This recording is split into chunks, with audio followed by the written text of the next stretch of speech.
10, 9, 8, 7, ignition sequence started. All engines are started. We have ignition, 2, 1, 0. We have a liftoff. We have a liftoff, and it's lighting up the area. It's like daylight here at Kennedy Space Center. In December 1972, the Apollo 17 spacecraft launched from Earth.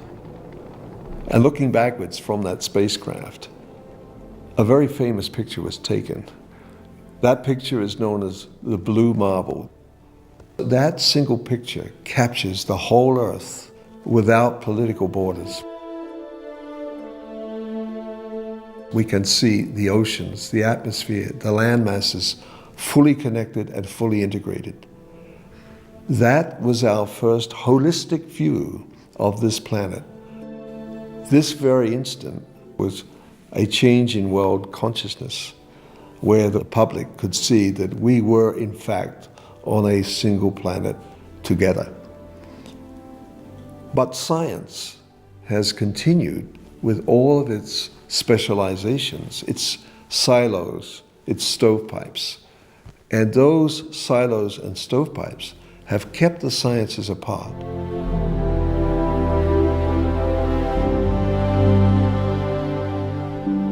Since the very first day Earth came into being, climate has been changing. Over the last 200 years, human beings have become a new factor in the course for it.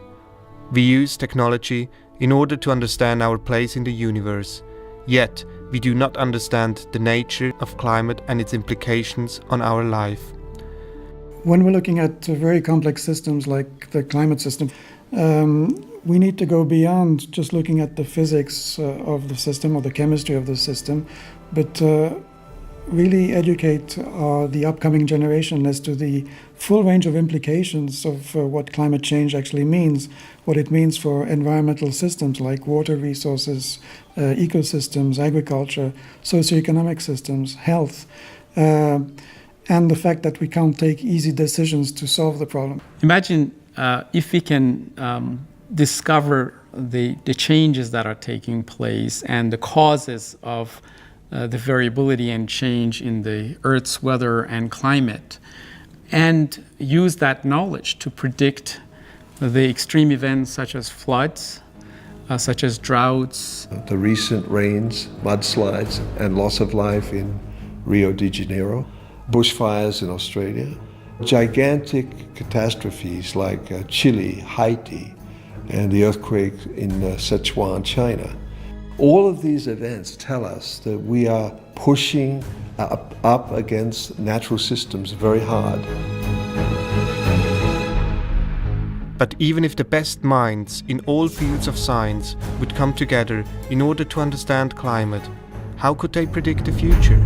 Our goal is to use advanced computer-based modeling, simulation, and visualization to better understand this planet and all of its complexity, and then predict and forecast what's ahead.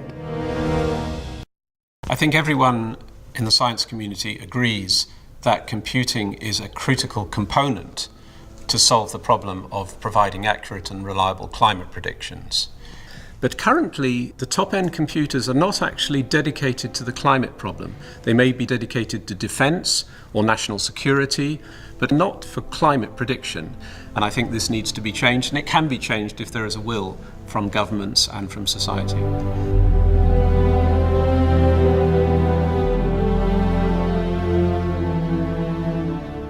Governments come and go, and policies change. Is such an international venture realistic or just utopia?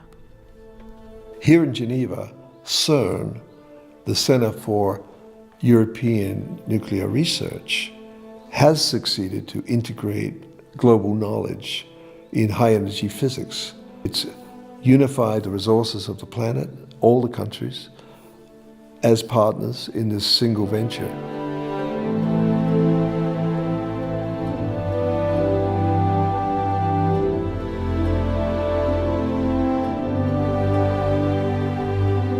Up till recently, we've had a tendency to look at different parts of the climate system on a sector-by-sector basis, whereas now we're in a position to integrate different types of models into one sort of Earth system modeling, which means that the approaches we are using and the results that we expect will be an improvement over past exercises of the same style.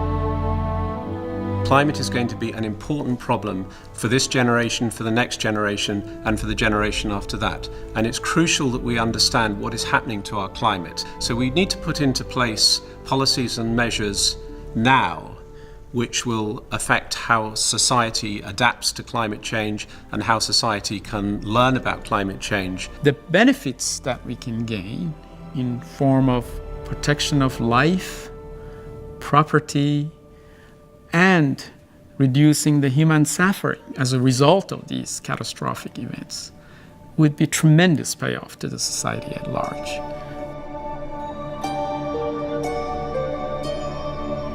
Now is the time for global cooperation amongst the countries, amongst government, and amongst private industry to form a center that has the tools, the very best tools, the very best data, the very best knowledge, the very best scientists.